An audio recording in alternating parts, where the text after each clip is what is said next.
fa anche ben sperare per le prossime scelte nel prossimo futuro. Voglio ringraziare l'amministratore delegato Bianchi e il vicepresidente e tutto lo staff per quello che abbiamo fatto e quello che hanno fatto. Oggi non siamo qui per celebrare nulla, non facciamo fuochi d'artificio, vorremmo mantenere un profilo, come ci distingue, abbastanza basso, perché siamo una squadra retrocessa. Siamo in Lega Pro e in questa palude l'unico metodo e l'unica cosa che ci aspetta è quella di rimboccarci le maniche e iniziare a lavorare. Non abbiamo da festeggiare, non faremo fuochi d'artificio oggi.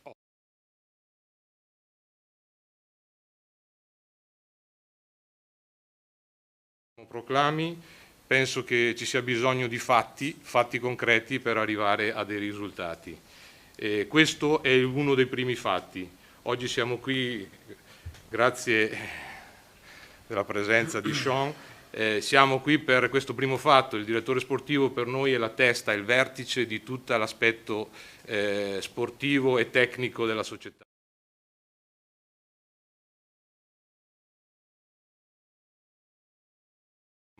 Attuare qui a Padova e riportare il Padova dove se lo merita nel calcio che conta.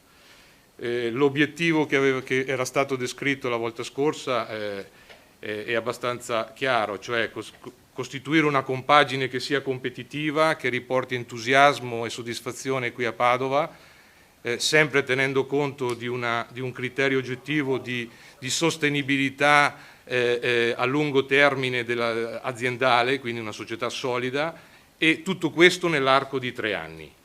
In questo obiettivo abbiamo individuato e abbiamo condiviso con Sean la prospettiva e l'ipotesi di far risorgere il calcio qui a Padova. Non posso non ricordarlo e spero che tutti insieme lo ricorderemo per la sua serietà, la sua competenza, la sua professionalità e onestà e nello stesso tempo per le 2 grandi vittorie che ci ha portato il campionato e Coppa dell'anno scorso. Grazie Giorgio.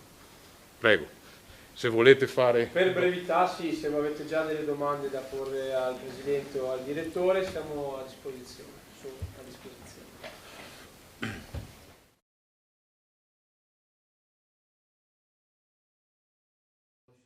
Va bene, se parto io. Andrea Miola, Gazzettino, buongiorno e benvenuto.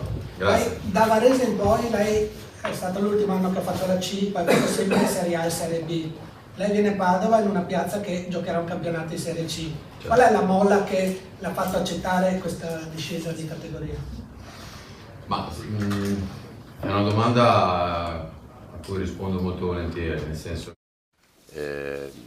ognuno ha il proprio stile, il modo di vivere la sua professione, la propria professione.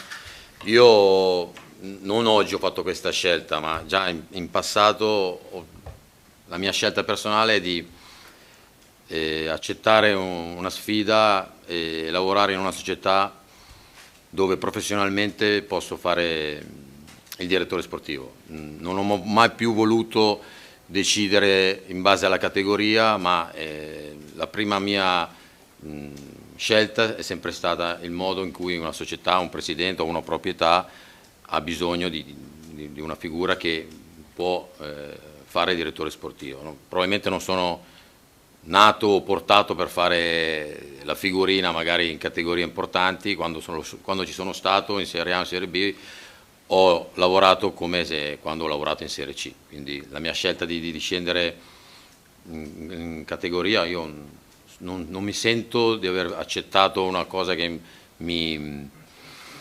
così, di un profilo più basso, ma io sono felice di aver accettato questa proposta. L'ho fatto per scelta, non perché non sapevo dove andare.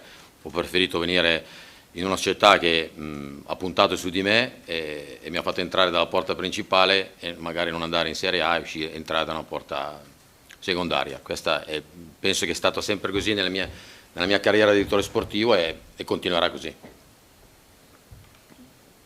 Prego. Posso? Buongiorno. Buongiorno. Scatto Telenuovo. Buongiorno. Sì, la realtà da cui riparte una Serie C, ma perché Padova? Che argomenti hanno usato per convincerla che questo è un progetto che può diventare importante? Ma sicuramente l'anno dopo una retrocessione, tra l'altro purtroppo una retrocessione dalla Serie B alla Serie C, che forse nella sfera calcistica è una retrocessione di categoria un po' dolorosa, perché ti lascia degli strascichi sotto tutti i punti di vista, sia tecnici che magari amministrativi. È un anno un po' difficile, quindi io mi aspetto molte difficoltà. Sicuramente la società con me ha toccato dei tasti giusti, nel senso che per come sono io sono un agonista, nel senso che ho sempre cercato di vincere partita per partita, avendo sempre un obiettivo davanti. Però le società io le vedo in un certo modo. Per me un direttore sportivo deve avere, tra virgolette, la fiducia della proprietà, condividere, ma ad esempio anche nella scelta dell'allenatore, nella scelta dei giocatori, deve avere una libertà di manovra che contraddistingue questo ruolo. Quindi secondo me questa è stata una cosa importante per me, perché ripeto, ci sono oggi direttori sportivi che magari sono diventati, magari più hanno un ruolo diverso dal vero direttore sportivo.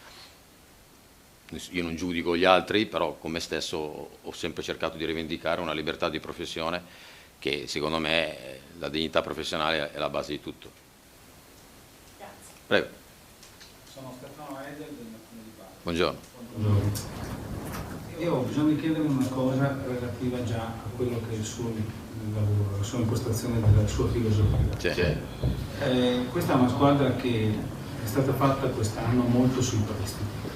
È una squadra che è praticamente un organico che perde parecchi pezzi, quindi c'è da ripartire praticamente, forse questa è anche una delle condizioni ideali per chi arriva da zero. Pochi giocatori di proprietà, un settore giovanile sul quale si può anche andare a pescare, ma bisogna vedere anche che cosa può proporre. Lei ha fatto anche bene, negli anni ha fatto bene, poi ci sono stati anche dei momenti un po' difficili, penso l'ultimo a Braga, chiaramente con quello che è successo.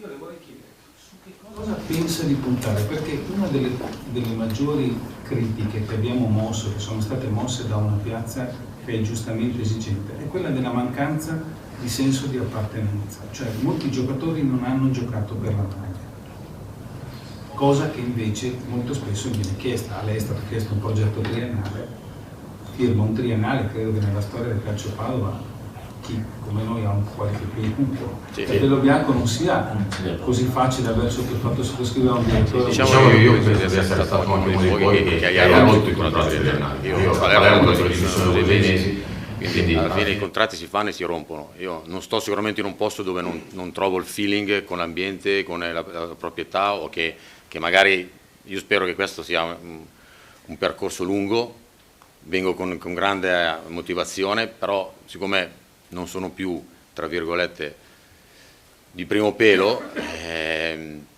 so benissimo che possono succedere delle difficoltà. Io dove ho trovato delle difficoltà nelle società e quando ho rotto i contratti è perché vedevo, avevo delle idee completamente diverse da quello che magari era nella proprietà, tipo Palermo, anche se poi con Zamparini diciamo che può capitare, però nonostante io oggi sia in ottimi rapporti, però un conto è lavorarci in una società, un conto è avere buoni rapporti, oppure anche altre volte dove mi è successo, anche a Genova, io avevo un altro anno di contratto, ho preferito rompere il contratto a fine stagione e andare nelle problematiche che potevano nascere in una realtà come una società un po' particolare che dopo si è verificata a Bari. Nel senso che, ripeto, la domanda che tu mi dici sul contratto di 3 anni è certo che partendo da questa categoria io spero che il mio rapporto qua con il Padova sia a lungo termine, però sono anche consapevole che, ripeto, ci sono delle difficoltà, possono venire fuori delle difficoltà. Io prima di andare via cerco di superarle, però quando le idee sono completamente diverse, allora preferisco lasciare i soldi e andarmene a casa, come mi è capitato in passato. Spero che non succeda qua, questo sicuramente. Per quanto riguarda i giocatori di appartenenza o i prestiti, io anche dove ho lavorato precedentemente ho sempre cercato di puntare più su giocatori di appartenenza, che non su semplici prestiti oppure con prestiti con possibilità di riscatto. Questa è una categoria che magari la fascia di mercato è diversa che magari farlo in Serie A o in Serie B, però i concetti secondo me sono gli stessi.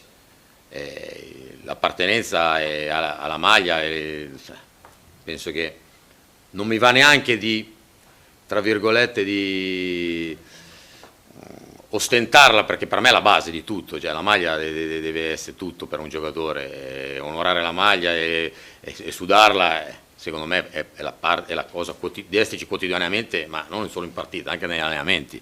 Io con il rapporto con i giocatori è molto chiaro, molto schietto, ma questa cosa che tu hai sottolineato fa parte della professionalità di ognuno di noi che deve avere. Io non vedo il calcio senza questi requisiti. Il mio calcio non sarò un sognatore, però io con tutte le squadre con cui ho lavorato questa era la base. Se non c'era questo nello spogliatoio non la sentivo mia la squadra, ma penso che non mi sia mai successo di avere una squadra che non ha questi requisiti, quindi spero che non succeda neanche qua. Questo non porta sicuramente dei risultati sicuri, però sicuramente ti dà una grossa mano a trovare anche il feeling con la gente. Andrea? Abbiamo detto per il nuovo detto lo sport, volevo chiedere se siamo all'anno zero e come diceva anche il Presidente siamo un anno un po' di riscossa, alla notizia che tutti si aspettano, allenatori e caratteristiche, non ce lo dirà mai, almeno le caratteristiche. No, il nome non lo dirò mai, cioè lo dirò quando c'è, nel senso che... No, le caratteristiche... Allenatori più tecnici e allenatori più da attaccare dello spogliatoio. No, io penso che un allenatore deve essere un allenatore, deve avere idee di calcio, poi deve sapere trasmettere le proprie idee di calcio alla squadra, deve essere un allenatore che per venire a Padova ha grandi motivazioni per venire qua. La scelta dell'allenatore sicuramente è una scelta importante, però ripeto, purtroppo quando si prende un allenatore non sempre si sa come può andare l'esito finale, cioè, ma non per noi, cioè, anche in club che fanno la Serie A non sanno bene o male come può essere l'esito. Tu pensi di aver preso un allenatore perfetto, poi non fa un buon lavoro, no, non è che non fa un buon lavoro, magari non vengono i risultati o viceversa. Sicuramente faremo delle valutazioni e io voglio avere la serenità di non aver fretta di prendere un allenatore perché bisogna annunciare un allenatore. Io preferisco aspettare una settimana in più e avere modo di parlare con un tecnico che mi deve trasmettere anche qualcosa per dargli la fiducia e venire a Padova ad allenare questo club. Quindi aspettiamo un po'. Passo successivo perché la domanda per Caputa Sì. Un po' di identifichi della squadra, che tipologia di squadra, giocatori più esperti, il giusto mix, appunto, un po' come... Secondo me... E le chiedo un'altra cosa poi, dei giocatori della passata stagione, c'è qualcuno al netto delle situazioni contrattuali da cui comunque vorrebbe ripartire, questo indipendentemente dalla decisione sull'allenatore o cosa? Allora, innanzitutto devo dire che questo è il primo giorno che sono a Padova, quindi bene o male so chi sono i giocatori sotto contratto, sono anche contratti che magari portano via un bel po' di budget, quindi dobbiamo fare delle valutazioni però che devo fare prossimamente, nei prossimi giorni. Di sicuro penso che in Serie C, ma anche in Serie A, ci vogliono giocatori che corrono, perché correre è importante in questa categoria qua, la motivazione è fondamentale, la voglia, la fame, una squadra la deve sempre avere. Poi questo non vuol dire che una squadra che deve correre non deve avere delle idee di calcio e non deve fare anche un buon calcio. Questo è quello che vorrebbero tutti, fare un buon calcio e avere una squadra che lotta. Questo penso che nelle valutazioni che si fanno uno cerca sempre di portare giocatori che hanno voglia di lottare e sanno giocare a calcio. Questo è quello che uno cerca sempre di fare. Poi purtroppo non è che uno sempre ci riesce, però l'idea di calcio, di calciatore è questa, secondo me.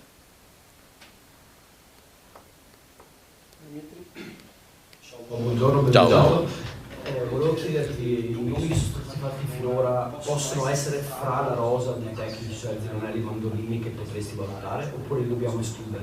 No, la rosa di allenatori ce ne sono tanti, nel senso, ripeto, sono allenatori che conosco, Mandolini abbiamo condiviso delle vittorie insieme, con Zironelli è stato sfortunato perché quando io ho pensato a lui per portarlo a Bari, purtroppo non ha avuto la possibilità di iniziare un campionato che poteva essere per lui importante, però sicuramente ci sono anche altre situazioni che stiamo valutando. In questo momento qua, devo essere sincero, è troppo poco tempo che sono qua per avere un'idea chiara, perché è giusto che, secondo me, bisogna cercare anche un allenatore che magari penso di inserirlo in un ambiente che magari in questo ambiente sia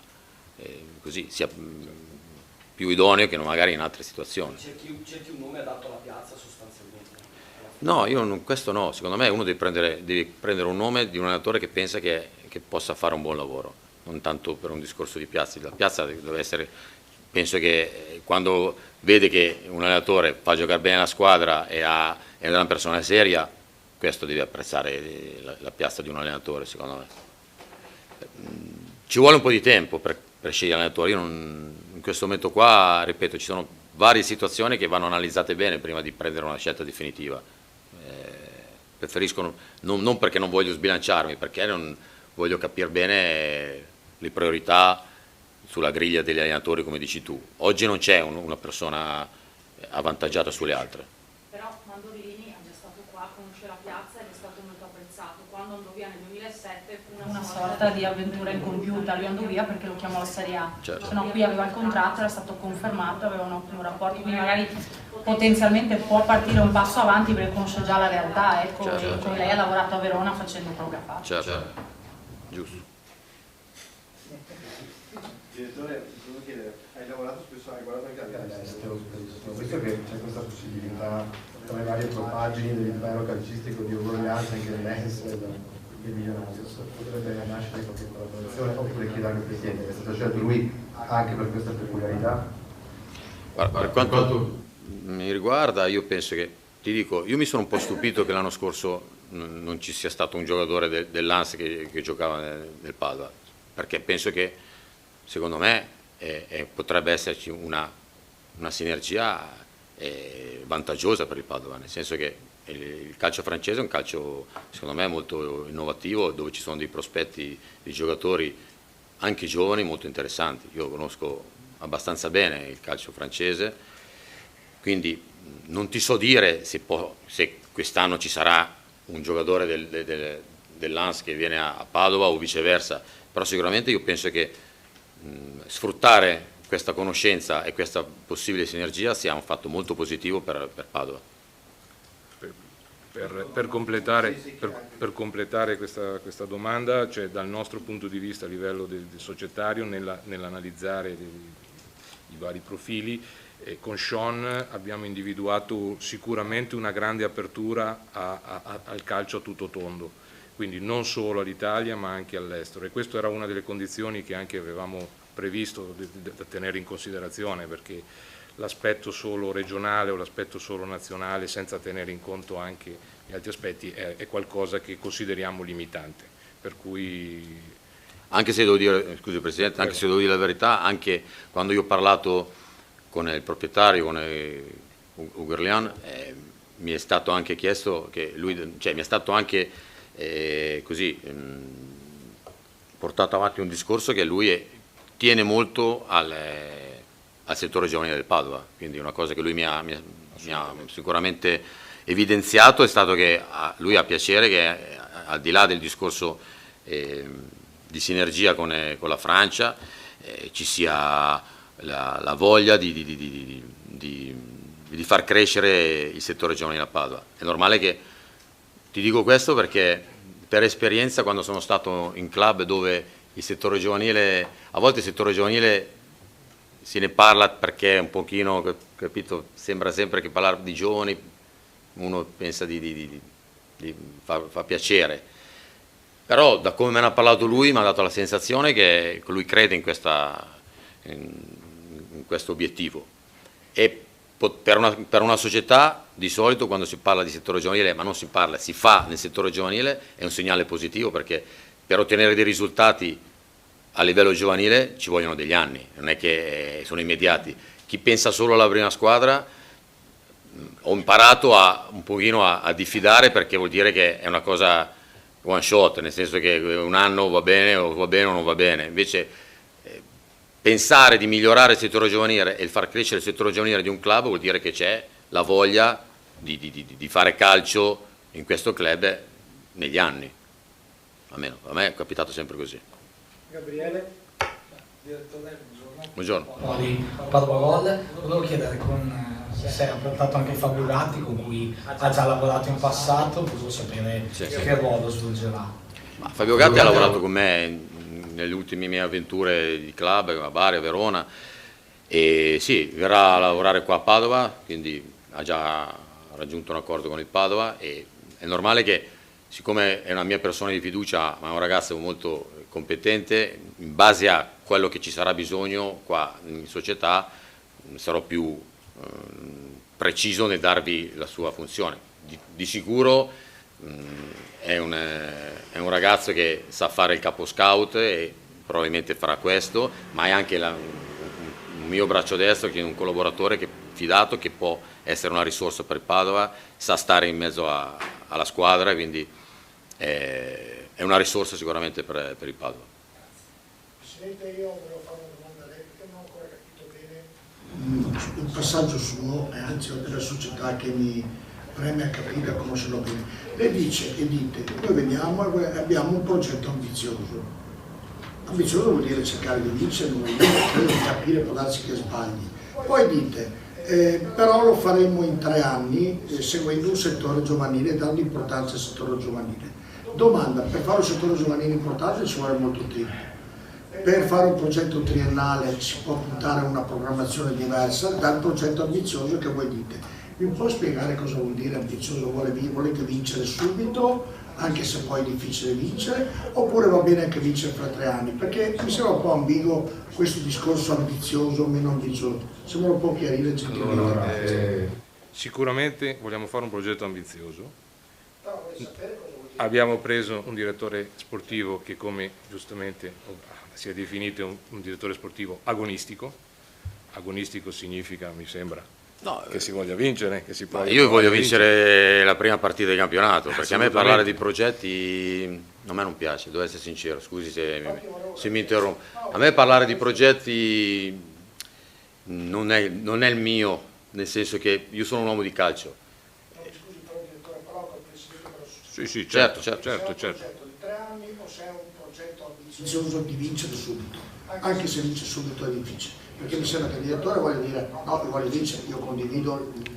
Io voglio vincere la prima partita, poi quella partita dopo vincere il campionato. Se io ti dico che voglio vincere il campionato, per me può essere un sogno, non è sicuramente un progetto, perché parlare di tutti vogliono vincere il campionato, il progetto di tutti è vincere il campionato, quindi il progetto è individuare le persone giuste per fare il massimo che è possibile. Ci vogliono 3 anni per fare questo è la domanda. Se vogliamo sviluppare un settore giovanile di un certo tipo, i primi frutti si vedranno anche in 3 anni e anche di più sicuramente. Sicuramente non vogliamo fare, ed è quello che si è stato spiegato anche l'altra volta, un one shot, cioè fare fuochi d'artificio un anno e l'anno dopo mollare perché non ci sono le risorse o non c'è la volontà di andare avanti. Ci proveremo, non staremo qui sicuramente a scaldare la sedia, aspettare il 3° anno per fare qualcosa, cercheremo di fare il più possibile. Posso dirti una cosa? Io quello che per la mia esperienza penso che di calcio che ho avuto in questi anni, in tutte le categorie che ho fatto, perché è vero che tanti anni che non faccio la C, però l'ho fatta anch'io, quindi so cosa vuol dire fare questa categoria e le difficoltà che ci sono. Io penso che la cosa importante di una società è dare la tranquillità economica e la solidità per fare 3 anni di calcio, perché purtroppo in Serie C ogni anno la maggior parte delle società non sanno se non vincono il campionato, non sanno neanche se possono iscriversi l'anno dopo. E questo per una città e per una tifoseria penso che sia la cosa più angosciante. Poi i tifosi vogliono vincere, però vogliono vincere dappertutto. Da quello che ho capito io e che mi è stato detto, ripeto, poi io sono qua da un giorno, la società non mette a disposizione il budget che può avere il Monza, che può avere il Bari, che può avere queste potenze economiche che magari spenderanno il doppio di tutti gli altri, ma è in grado di fare una squadra competitiva per 3 stagioni. E penso che questo per una squadra, per una società sia una cosa importante. Poi, ripeto, a me fare una squadra competitiva vuol dire che noi, per come sono io, lottiamo con tutti. Anche se fossimo l'ultimo dei budget, che non siamo, lotteremo con tutti per arrivare in fondo. Però penso che una società, quando dice progetto, è dire che per 3 anni questa proprietà garantisce un budget per fare una squadra competitiva e non avere problemi di iscrizione l'anno dopo. Questo me lo auguro, perché se no anch'io vado e mi butto nel burrone. No, ma io torno un attimino proprio alla luce di quello che lei sì. Perché avete parlato secondo me giustamente del settore giovanile e io credo che il settore giovanile debba diventare una risorsa, cosa che è stata purtroppo negli anni lasciata un po' perdere, non perché da qui non siano usciti dei giocatori, però molto pochi rispetto a quello. Poi dopo la Cittadella venne a saccheggiare tutto nel 2014 perché portò via, quando ci fu la sparizione, portò via degli ottimi giocatori che non a caso sono finire in A e via dicendo. Però io vorrei capire una cosa, parlando con il vicepresidente della Lega DC, Jacopo Tognoni, ci ha detto che ci sono 2 criteri che stanno emergendo sulla questione dei fuori quota o non fuori quota. Si parla addirittura di possibilità di lasciare alla società gli over. Lista esatto. Allora, cerchiamo di capire. Nel senso, io vorrei capire la filosofia che lei ha intenzione di adottare. È un mix tra giovani e over per tentare di fare questo discorso ambizioso che è stato prospettato dal Presidente, oppure si comincia, si prende un bel manipolo di giovani, gli si mettono 2 o 3 chiocce, tra virgolette, intorno e a questi giovani si fa crescere e diciamo il progetto, chiamiamolo progetto, porta comunque ad uno sbocco, che è quello indicato, cioè la possibilità di tornare in Serie B nell'arco di 3 anni. Guarda, io penso che una cosa non per forza escluderà. Tanto lavorare bene nel settore giovanile e cercare di portare, l'obiettivo del settore giovanile qual è? Cercare di portare un ragazzo in prima squadra, oppure se viene il club importante valutare una plusvalenza, diciamo. Però diciamo dal punto di vista tecnico il risultato migliore che un settore giovanile o che un club può avere è riuscire a portare un ragazzo in prima squadra, okay? È normale che probabilmente è più facile riuscirci quando a portarlo in Serie C non in Serie A, però il concetto è sempre lo stesso. Questo è una cosa che secondo me non deve mai mancare in un club, questa voglia, questo stimolo, questa passione del settore giovanile per arrivare a un risultato di questo tipo. Poi che nella prima squadra, se c'è la possibilità di prendere qualche giocatore che magari, non so, ha fatto un ottimo campionato in Serie C, oppure magari gioca anche in B e si trova l'accordo per portarlo, questo io è una cosa che è giusto che io valuti, perché io se posso portare dei giocatori forti io li porto, poi non siamo in grado, costano troppo, questo è un altro caso per caso si valuta, ma io penso che una squadra debba sempre essere un mix di giovani inseriti con dei giocatori magari già che hanno avuto delle esperienze maggiori di categoria.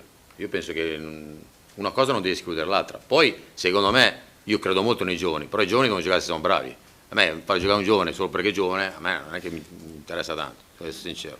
Se è forte gioca un giovane, in A, in B, in C, cioè, poi bisogna crederci, però gioca se è forte, non perché, cioè a me che si gioca un 2000, un 98, un 97, l'importante è che è forte, come la vedo io, sono un po' l'antica io, tutte queste regole delle date di nascita, dei regolamenti così, tanto alla fine se un giocatore è forte gioca, io ho mai visto un giocatore forte che non gioca. Un giovane forte. Io al Presidente vorrei chiedere, rilascio la domanda che ha fatto Giorgio Guiglia, cioè conviene di più questa stagione in cui facciamo una categoria dalla successione, provarci quest'anno, visto che c'è questo piccolo, insomma, significativo bonus, oppure veramente pensarci in 3 anni. Cioè, io non voglio farvi dire che volete essere promossi subito, però cioè, noi ci lavoriamo di 3 anni.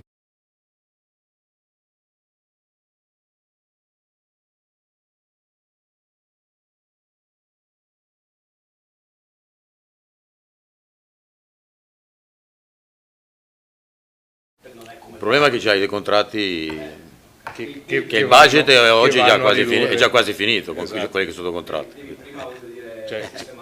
C'è una zavorra che si riporta dal punto di vista numerico che impatta sui numeri quest'anno. Certo. Quindi mi stai dicendo che non è stato fatto un ragionamento sui contratti in essere? No, i contratti in essere portano già via molto del budget a disposizione. Poi dopo che magari i contratti il mercato, sai, è lungo. Cioè, i contratti erano stati fatti per la Serie B e basta, oppure in caso di cessione c'era una... No, ma ci sono dei contratti in essere che magari anche di giocatori che non giocavano nel Padova quest'anno, che tornano dei prestiti che giocavano in giro, cioè alla fine i contratti, sai, poi dopo si fa presto, fai i lordi, si fa presto, quindi sai, fa un numero. Bisogna fare un lavoro di questi mesi, di capire quanti contratti ti rimangono e quanti puoi eliminare. In base a quelli che elimini inserisci, poi qualcuno verrà inserito a prescindere perché non è che sono 40 giocatori, saranno una decina. Che tu sappia, c'era diciamo quel discorso del contratto in caso di B, in caso di C? Non so, io guardo quelli che ci sono. Su alcuni sì. No, certo, su alcuni certo. Volevo tornare sull'allenatore un attimo, tu avevi detto prima che non c'è l'image della piazza, ma la competenza a fare la No, io ho detto che non è che non scelgo in base alla piazza, io ho detto che secondo me ci sono degli allenatori che in certi contesti rendono più, in certe piazze rendono più che in altre piazze, ma non per Padova, cioè nel senso, io ho visto che magari lo stesso allenatore è giusto in un ambiente e meno giusto in un altro ambiente, questo ho detto io.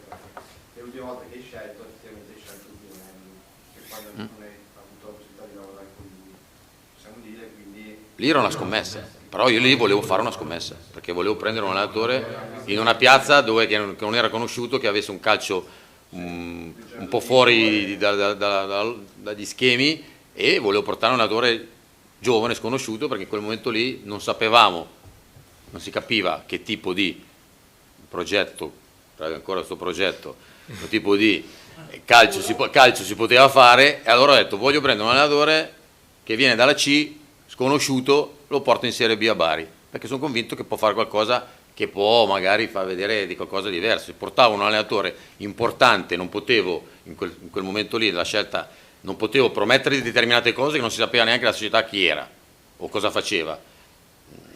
E più magari porti l'allenatore importante, quindi la gente si aspetta qualcosa che invece non poteva esserci. Volevo una scommessa, diciamo così. Quindi qui non hai ancora capito se collaudato esperto o scommessa. No. Devi ancora capire sì. il punto. Pierpaolo? Piacere. Due considerazioni, due curiosità. La prima mi riattacco alla domanda di Stefano. Ma è una scommessa di Ronelli che potrebbe anche proporre a Padova? Oppure era solo, diciamo... No, la scommessa di Ronelli è per quanto riguardava la scelta che ho fatto a Bari. Okay? Qua a Padova, io ripeto, non voglio essere ermetico, perché non è il mio interesse oggi, però realmente oggi non c'è un allenatore avvantaggiato su un altro. Dobbiamo fare delle valutazioni, le faremo, penso che almeno la prossima settimana, non questa settimana qua non c'è l'allenatore, quello sicuro.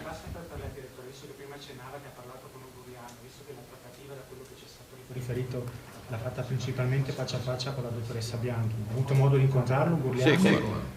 Certo. È andato a Londra, è venuto qui a Milano? No, mi sono visto a Milano. No, ci ho parlato, l'ho conosciuto di persona, poi ho parlato con lui altre volte telefonicamente, anche stamattina, devo dire la verità, ho parlato con lui. A me mi ha fatto un'ottima impressione. Sicuramente è una persona di profilo alto. Vuole... feeling, sì, spero, nel senso che se sono qua penso di sì. Sì, nel senso che, diciamo di sì, ripeto, io ho avuto un'ottima impressione, come persona, mi è sembrata una persona di profilo alto. Vuole fare bene, è ambizioso, io ho detto a lui che sarà un anno molto difficile, secondo me, però dobbiamo avere persone che hanno voglia di lottare. Io non mi sento pagato nella vita e se sono qua perché ho voglia ancora di lottare, di combattere per portare il Padova in situazioni più positive che non come oggi, diciamo. Anche se in passato, ripeto, avete vinto un campionato, quindi sapete le difficoltà che ci sono per farlo.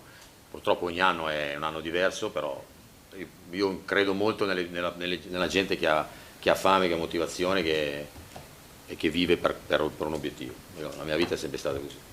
Invece il Presidente, una curiosità, visto che poi alla fine oggi siamo il 5, credo che la stagione di solito è un mese. Il ritiro.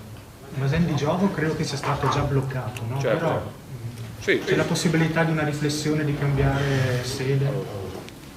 La sede adesso dobbiamo verificare le condizioni climatiche come l'hanno potuta cambiare o se si mantiene così com'è. Il ritiro è opzionato, adesso vedremo bene in questi giorni come organizzarlo, ma non avremo intenzione di modificare o di cambiare le cose così come sono, cioè la tabella di marcia dovrebbe essere confermata più o meno la stessa, anche se appunto abbiamo appena iniziato, dobbiamo verificare tutti i contorni delle cose e poi dopo assolutamente sì, tutti i passi, i passaggi, le date, le scadenze di tutti questi mesi sono perlomeno abbozzate e impostate.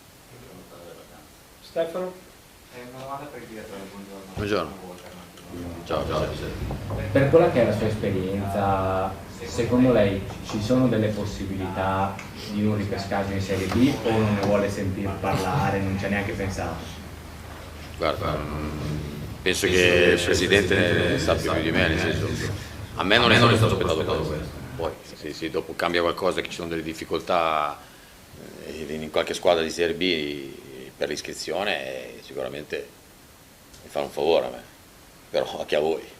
Però secondo me dobbiamo prepararci ad andare nei campi dove non è che c'è tanta gente, secondo me.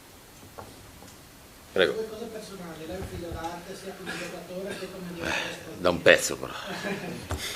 Qual è la dote di suo padre come direttore sportivo che ha cercato di prendere maggiormente e quelli che anche il suo nome di battesimo si è legato a l'avrà chiesto il mondiale? No.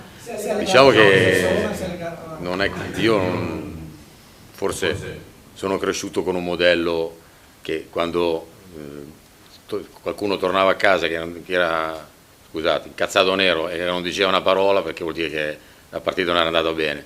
Forse i geni me li ha trasmessi e io sono così, nel senso che per me il calcio è sempre stato legato ai risultati ed è sempre stato, ma ha sempre cambiato l'umore, quindi l'ho sempre vissuto così. Quello sicuramente mi è stato trasmesso, quindi nel bene e nel male sono uno che vive, se le cose vanno bene sono contento, se le cose vanno male sono incazzato. Questo anzi, a volte sono incazzato anche quando qualcosa va bene. E il nome di battesimo mi chiamo così, mi chiamo Sean. Ci sarà un motivo Sean Luca tra l'altro? No, Luca non c'è più, perché Luca era il secondo nome, adesso non c'è più, mi chiamo solo Sean. No, non c'è un motivo particolare. Il padre era un po' estroso, diciamo così. Va bene, Claudio, l'ultima. Il direttore, sì. L'anno scorso c'è stato tra i problemi che hanno portato alla concessione. Uno è stato quello di una rosa molto numerosa. Quindi molti giocatori pensa diventare a disposizione dell'allenatore quest'anno. Di solito gli allenatori vogliono sempre rosa corta, però sai, vediamo, dipende anche che tipologia di rosa c'è. Secondo me se c'è una rosa equilibrata con i giovani, secondo me non dà mai fastidio, per come la vedo io. È normale che se ci sono rose troppo ingombranti di giocatori, tra virgolette, senatori, allora diventa un problema. Vediamo, quando ci sarà un attore questa è una cosa che sicuramente ne parleremo bene anche con lui. Volevo capire se dall'anno scorso riuscite a salvare qualcosa, nel senso, l'esperienza è stata fondamentale, questa sessione. C'è qualcosa secondo lei che invece si può salvare? Io penso che certi giocatori in teoria sai, bisogna parlare anche con i giocatori, perché c'è chi magari non rimane volentieri a fare la Serie C, che invece vuole rimanere lo stesso. Molti giocatori l'anno scorso erano prestiti però, quindi alla fine su quelli secondo me è già più difficile fare un discorso continuativo. Io non vengo qua per fare tabula rasa, io vengo qua per cercare di fare un bel lavoro e di creare un gruppo affiatato che vuole giocare un campionato difficile, quindi se si può salvare qualcosa con certi giocatori io ben venga, non è che tutto quello che è stato fatto è sbagliato, anche perché non mi piace giudicare il passato. Di sicuro dobbiamo guardare avanti nelle scelte, a prescindere da quello che è successo quest'anno, che è stato negativo, e l'anno prima che invece è stato positivo. Noi dobbiamo guardare il prossimo anno. Aveva avuto modo di vedere qualche partita l'anno scorso del Padova? Sì, qualcosa nella Serie B l'anno scorso un po' mi è capitato. Sì. Com'è? Spettacolo. Grazie a tutti. Grazie. Tanto ci sentiremo sicuro. Assolutamente.